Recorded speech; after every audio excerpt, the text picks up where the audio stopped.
10 on Your Side is honoring Hispanic Heritage Month. I'm Karina Garcia. For the next 30 minutes, I will be your guide, showing you the people, the places, the music, the food, and the cultures of the Hispanic community. From now until October 15th, we will recognize the contributions and achievements of the Hispanic culture. We start with a group beginning and bringing the vibrant spirit of Panama to life through dance. The Panamanian Folklorico group of Hampton Roads has been sharing their heritage across our region for more than 30 years now. Outside Phoebus United Methodist Church, where many come to worship, it's quiet. But upstairs, past a narrow hallway inside a politely lit attic, comes a burst of life. It's where the Panamanian Folklorico group of Hampton Roads rehearses, filling the church with color and sound. And the beauty of this group is that we welcome anybody. The group's story begins in 1979 when founder Alda Robinson left Panama for the U.S., later moving to Newport News. Hey! My husband's in the military, and we decided to retire here. And when I came over here, I looked everywhere and we don't have no group. So I started this group in 1992. Since then, the group hasn't slowed down once. For Jano Anderson, the beauty of the group lies in its unity. Different Hispanic origins, one rhythm, one spirit. I can see that all of us have one thing in common. Same culture, same food, same spirit, same everything. That's why we cannot fight with each other. You know, we come from one fire. Hey! And this group welcomes everyone. I was an exchange student to Panama in high school, and the place is magical. This brings me back to my elementary side of dancing the Mexican folklore. The group dresses in polleras, a traditional Panamanian dress. Well, this pollera that we have right now, this is what you call it, a pollera regional. And no pollera is complete without templeques, known as delicately handcrafted headdresses. O sea que, ¿qué más te puedo decir? Panamá, nuestra pollera es lo más lindo para mí. Our pollera is the most beautiful thing to me. I'm an older lady now, but when I put my pollera on, I feel like a little girl again. Amo mi pollera. Now is the moment to get together and celebrate that we're here to be together, to work together, to embrace our culture. Thanks to Auda's vision, a piece of Bocas del Toro, Panama, where she was once a school teacher, now thrives in Hampton Roads. It reminds me of my culture, my African-American culture. Family takes care of each other. The group rehearses every Thursday. If you want to learn how to dance, they will teach you for free. Now, from the fields of California to the Navy to owning her own successful business in Norfolk, Joanna Montano's story is one of resilience, sacrifice, and pride in her heritage. As the daughter of migrant field workers, Joanna says hard work and service were at the center of her family's life. She's a rising voice in our area, and her story is one that resonates with many Hispanic and Latino communities aiming to achieve the American dream. Born in Salinas, California, Joanna grew up surrounded by Mexican culture and the people she loved. But my mom and my dad both worked in the fields for 30 plus years. And that's all we knew. And it was normal for us. I still have family that works in the agriculture in California. Still, she found herself searching for more. Joanna enlisted in the Navy, a decision that brought pride but also fear for her parents. So at first gen, they were like, "What are you doing?" I was like, "Okay. If you don't let me move out, I'm joining the military." And they were like, "No, you're not." I'm like, "Yes, I am." So I just logged in. I Googled Navy, and like a recruiter was at my door the next day, and everybody was like in shock. Her journey eventually brought her to Virginia. I ended up going to school for aesthetics. Went to school, finished my master degrees. So I started a little room in my house where I was like doing facials and stuff like that, and I got my license and everything, and just kind of grew. Like, it's not something that I planned. It was just God's timing. Alongside her spa, Joanna's family started El Rancho Montano right at their home, offering private horseback riding lessons. For her, it's another way to keep family traditions alive while also sharing them with the community. And so, being Mexican American, what does that mean to you?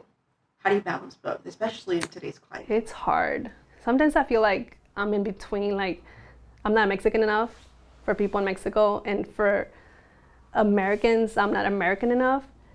But I feel like I love both my countries. And to see what's happening right now, it breaks my heart because I could be targeted. My kids could be targeted, even though they were born here. So definitely hard, but I'm not gonna be scared into hiding who I am. And nobody should be, because we are who we are because of our parents. Her service in the U.S. Navy became a point of pride, honoring her parents' sacrifices while serving the country she loves.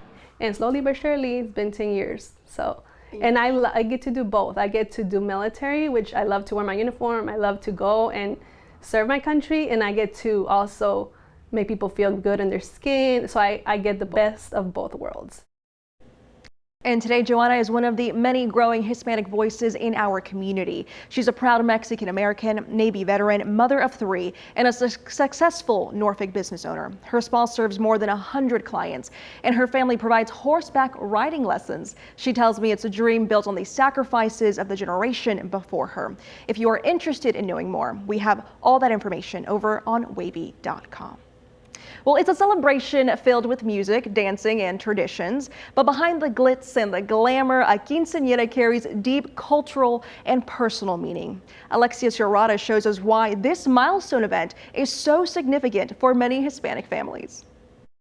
The word quinceañera, meaning 15-year-old girl in Spanish, is more than just a birthday celebration. It symbolizes a young girl's transition from girlhood to womanhood. For many Hispanic families, it's a time to gather those closest to you and show respect for culture, faith, and growth. Rooted in Latin American tradition, the quinceañera dates back to the 16th century, when ancient tribes held an initiation ceremony to celebrate the new era of a young girl and present them as prospective wives as well. Nowadays, a quinceañera celebration is easily adapted to fit any girl's lifestyle and personality. The celebration typically includes a mix of religious ceremony, a festive party with performances, and many symbolic moments. Some traditions incorporated into the event include a father-daughter dance, changing from a sneaker to a heel, and the presentation of the last doll.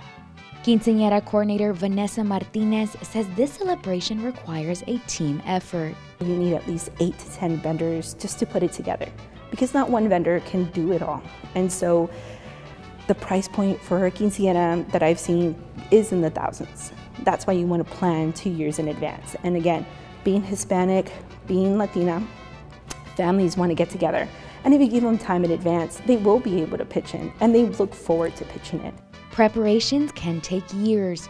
From booking the venue and vendors to finding the perfect dress, Cynthia Garza, mother of the future quinceañera, says she's already started planning her daughter's celebration, even though it's 2 years away. I decided to start preparing ahead of time because times have changed, things are expensive, and I don't want to feel the stress of having to plan a party in such a short amount of time. I actually went to the venue, and I was surprised that there's families that have already booked the venue for like 2027. Garza says she grew up attending quinceañeras and even had one of her own. She shares that it's special to see the tradition being passed down as her daughter is now following in her footsteps. Suri Hernandez looks forward to celebrating her own special day. I wanted a quinceañera because my mom had one, and it just inspired me to want to have one. I like that you get to have fun and enjoy that moment with your family and friends. With dazzling dresses, emotional traditions, and years of planning, a quinceañera is a day when families of Hispanic heritage come together to celebrate a milestone and bring a dream to life. Reporting in Harlingen, I'm Alexia Serrata. As we continue to honor Hispanic heritage, we introduce you to an all-female salsa band, Breaking Barriers, how they're keeping history alive in song. Eaton on Your Side es su sede electoral local y este noviembre los votantes decidirán los escaños en la Cámara de Delegados de Virginia. 10 on Your Side is the only local television station with a Spanish-speaking newscast. Your news and weather headlines produced and written in Spanish by our very own Maria Castillo. And Punto airs weekly on wavy.com. Just look for it on the news page, and we're going to be right back.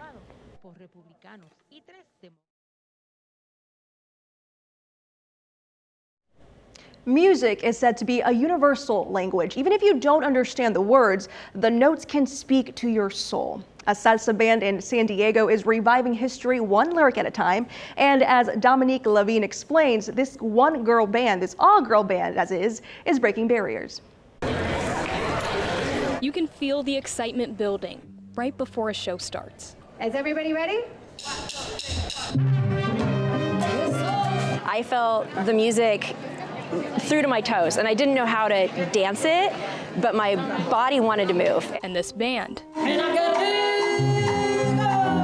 the first of its kind in San Diego. We are the only San Diego female salsa band. And these women can take you to the Caribbean with music that speaks to your soul.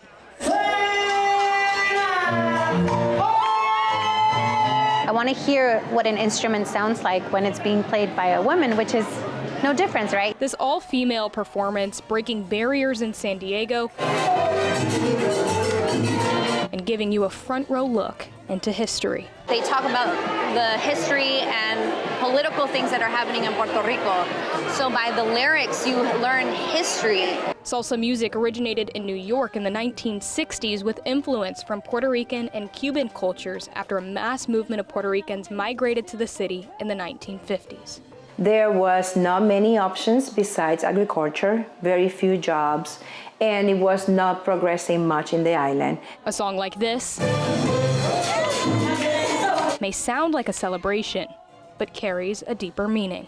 It's loaded in a melody, it's loaded in a rhythm. It sounds like a very happy song, but in reality, it's talking about the struggles. It's not just these songs, it's dances like this one that tell the story of the island.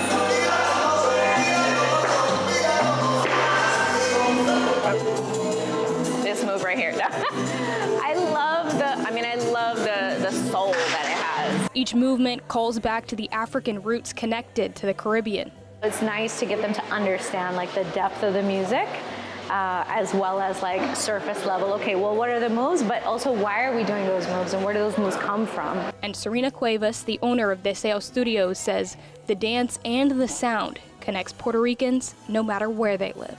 I can't go to Puerto Rico all the time. You know, I can go once in a while for vacation or something, but I still feel very connected. That connection keeps the culture alive across the nation. Even people that haven't been raised in the island, but you hear the music and you see the interaction with your family about it, you kind of inherit the feeling. And the music even captivates musicians like Elizabeth Howard, who never grew up in the culture. I didn't know how I'd never heard that music before. In recent years, government mismanagement, corruption, and natural disasters compound Puerto Rico's economic decline, leaving music as one of the main ways for Puerto Ricans to raise awareness about issues on the island.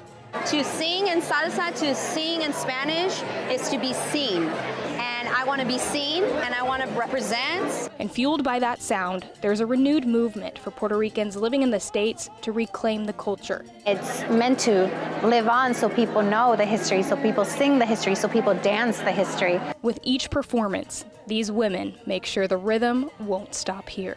Why can't more women be behind music?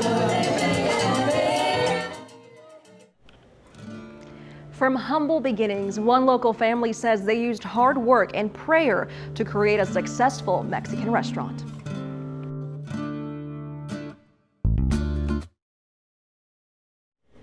Food can tell powerful stories about family. One local family's recipes are keeping their culture alive and inspiring the next generation. I visited Crazy Trompos, a restaurant in Virginia Beach. The food definitely brings on the flavor, but it's also a form of identity. For the Palacios Ramirez family, these recipes are their roots. El color y el sabor. Maria Isabel Palacios Olivares made her way to the States in 1987, arriving with only her small daughter. We always had this illusion, this dream to start up a Mexican restaurant, but we never had any money.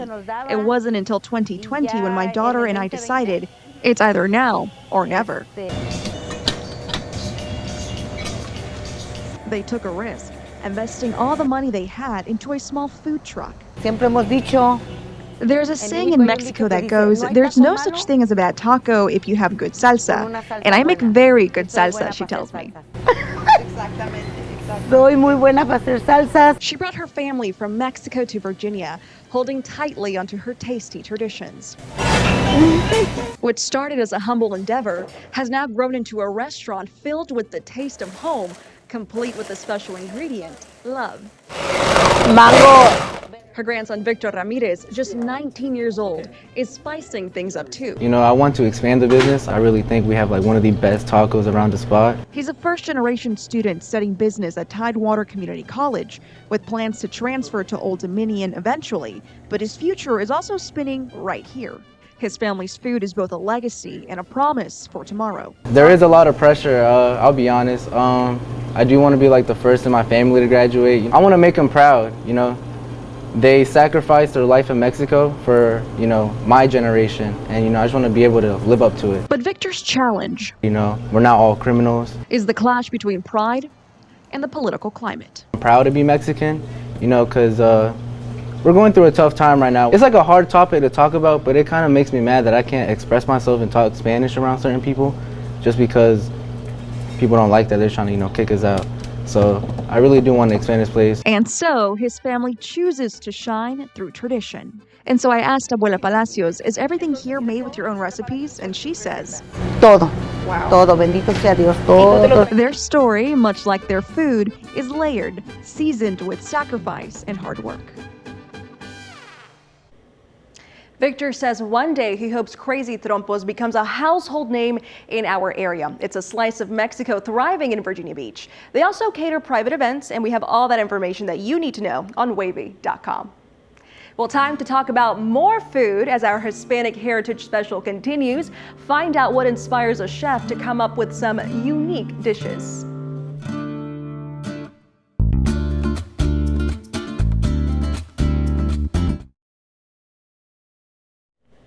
Welcome back to our Hispanic Heritage Special. Just up the road in Washington, D.C., a chef is serving bugs among his many Mexican-inspired dishes. Some recipes he's taken right out of his grandmother's cookbook. While working to build community, he's also caring for kids in Central America. 10 on Your Side's Ben Dennis takes a bite into the personal tale of a chef whose family sought a better life.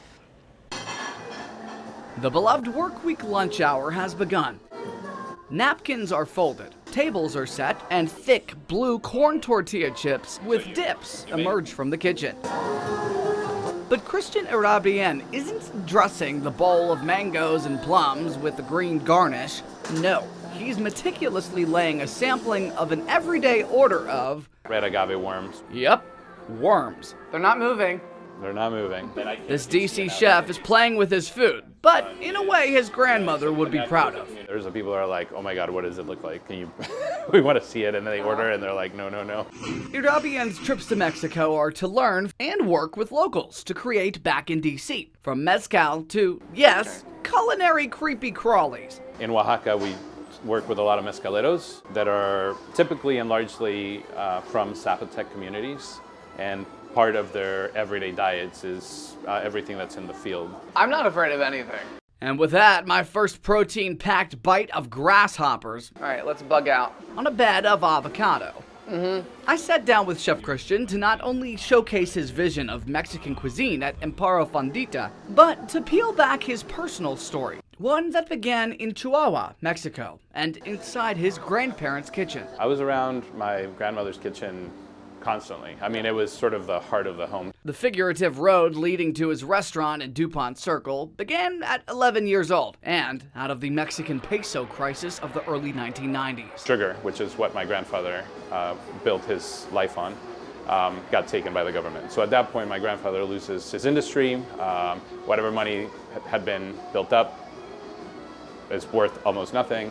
And at that point, that's when we immigrate to the States. The restaurant kind of becomes a place for me to work out my own immigrant trauma. Once in El Paso, Texas, 11-year-old Christian learned English, a brand new culture, and eventually honed his craft. But even when the time came to open his own kitchen, I think that I heard a lot and continue to hear a lot is, oh, well, you don't look Mexican.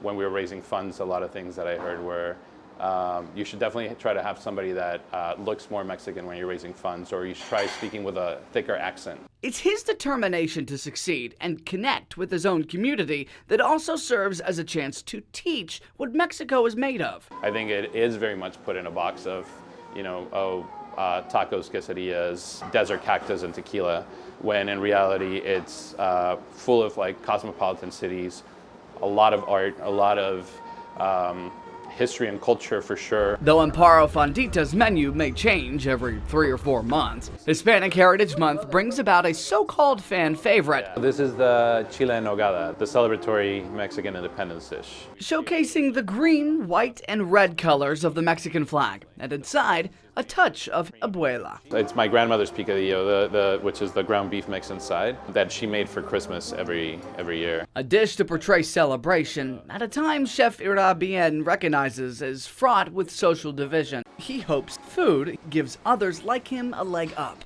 What we try to do, and part of this immigrant trauma, is also creating opportunities for people in the community that wouldn't have those opportunities otherwise. And I see a lot of like me and my family when we first arrived. Being Mexican is just, anything and everything. There's a saying in Mexico that says, Mexicans are born wherever they want.